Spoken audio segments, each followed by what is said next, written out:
While the United States says the world should not yield to nuclear extortion by Iran. Tehran announced Monday that it expects to breach the limit of 300 kilograms of uranium production set by a 2015 international deal by June 27. The Trump administration abandoned that deal and imposed tough sanctions against Iran last year, angering Iran's leaders.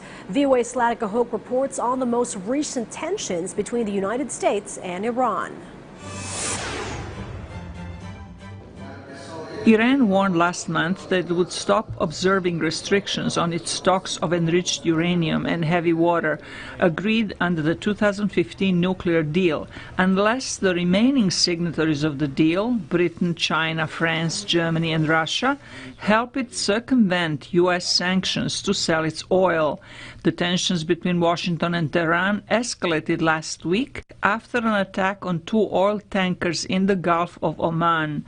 The United States blames Iran for the attack, which Tehran denies. Assessment is based on the intelligence, the weapons used, levels of expertise needed to execute the operation, recent similar Iranian attacks on shipping, and of course the fact that no proxy group in the area has the resources and proficiency to act with this high degree of sophistication. The State Department spokeswoman called Iran's announcement Monday a nuclear extortion and urged the international community not to yield to it.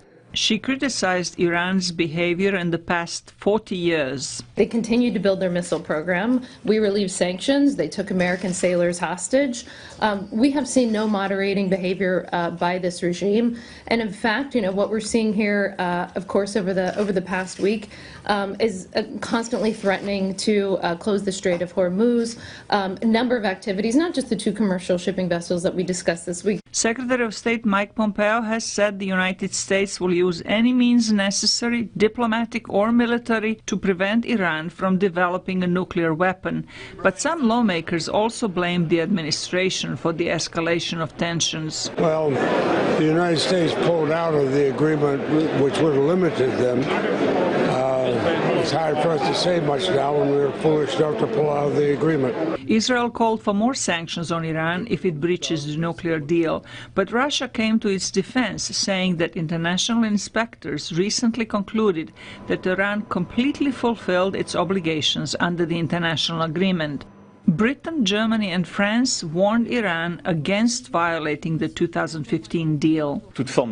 All forms of escalation do not go in the right direction and won't help Iran itself and the international community. So we will do all we can with our partners to dissuade Iran and find a path to a possible path for dialogue and improvement of these conditions. Pompeo is meeting with U.S. military officials on Tuesday to discuss possible new deployment of U.S. troops to the Middle East in response to last week's attack on the two oil tankers.